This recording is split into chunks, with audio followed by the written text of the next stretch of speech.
is ours, we say. They have their own country, we say. They are thieves, drug dealers, rapists, and murderers, and I say, so are we. Dress a thug in army green, hand him an automatic rifle, and say, keep them out, no matter what the cost. Line the path with daggers, make the way too bloody, and they will stop coming. As if a pistol were a cure for hunger and pestilence, as if a bullet were a cure for anything. Perhaps if we could see past our black SUVs, 401ks, Super Bowls, and movie star dreams, we could see that more pain is not the solution for suffering, and these people are suffering, entire countries of them.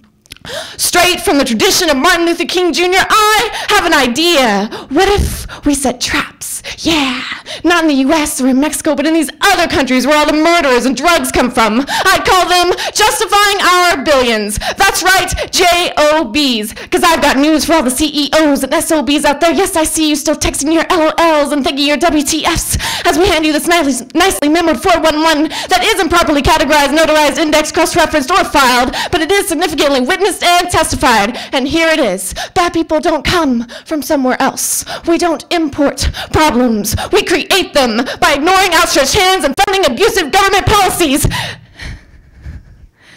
By making this about borders, lines on a map and in history. No, it is about point A. It is about the thousands who do not have protection or jobs or clean water or a legal way to make it better. Suburban America. It is not about Spanish versus English or Mexican versus American, because the poor are being beaten and robbed by people with the same skin color who say, give me everything, in the same Spanish language. The only difference is one soul is black, and he is the one we pay to keep the freeloaders out.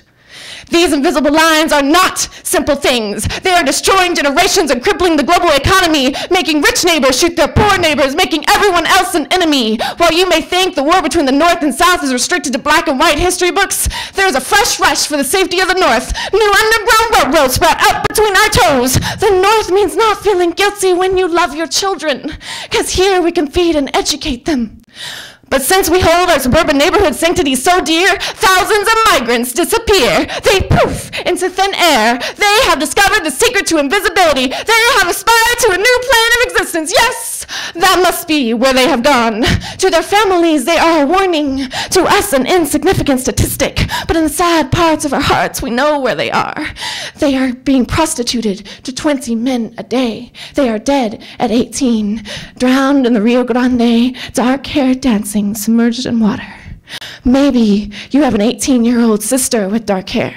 Or maybe you were volunteering for the Republican Party at that age. But what if you had been running? What if at this very moment we were all scared and alone, maybe rattlesnake bitten, flu infected, reaching out for a moving train painted in safety and freedom, and in that moment of grab and go, beautiful still, we slip, and our legs are gone.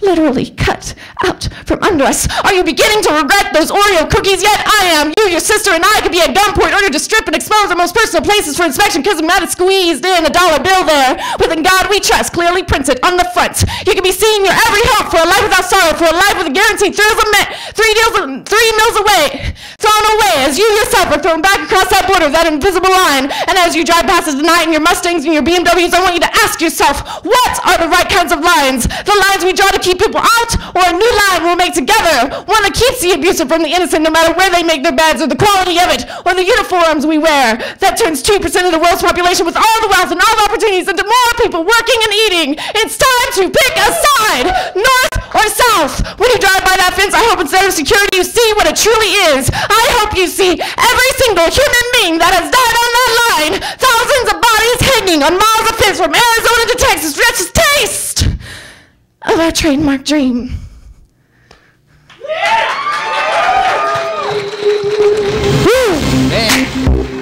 Holy cow! Oh my God! Did you guys just hear that?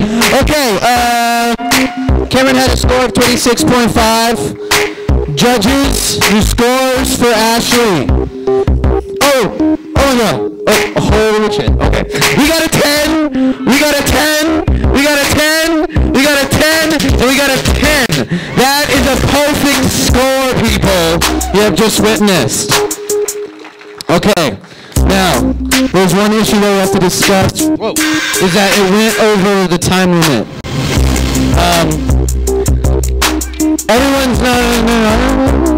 Everyone's been under the time limit so far. Now, I normally like to handle this in a sense where the audience can decide. Okay, she has a perfect score of 30. With the deduction, it is 21.5. Now, that's like, it's almost like a 10 point, that is, it's like a 10 point deduction because of time. Now, what do you guys think about the time issue? I mean, now does that mean someone's going to come up here and read a poem for like 15 minutes? We don't have time for that shit. Okay. Scream, say, abide by the rules of slam, and say, yes to time limit, and fuck her high score. Oh, okay. Yes to the high score, keep the high score, fuck the time limit. Oh shit, guys, well done. Actually, he has a perfect score of 30. No, Karen, 265. Okay. Next up, we got our sound man, Corazon. Oh no, we don't. He's on deck. Luis Cruz is our next poet. He's going to bring his laptop up here, so he's going to read from here, cameraman. He's going to read from the podium. Cameraman. Everyone give it up for Luis. Don't stop.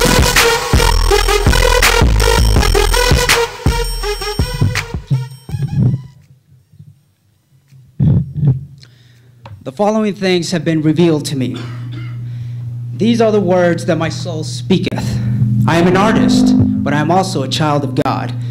I know not from whence I writeth, but I writeth nonetheless. I feel I speak, but I do not do the speaking. Someone greater than I speaketh. The will manifests itself in you, in every single one of you. You are a slave to your own desire. You die alone. Your master relishes in your perdition. Oh, how I am at a loss of words. I shall return to that thought. Oh, do my words not satisfy? Do you think you find comfort in my utterances? Do you feel like you are dying of thirst and these my words are a river of living water flowing out of my mouth?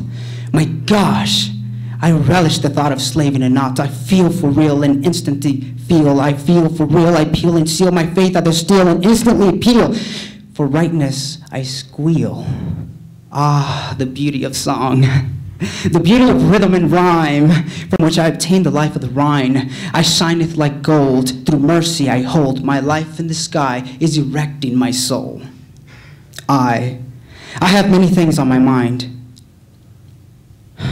Temptation lurks. Indirectly I find comfort in my soul.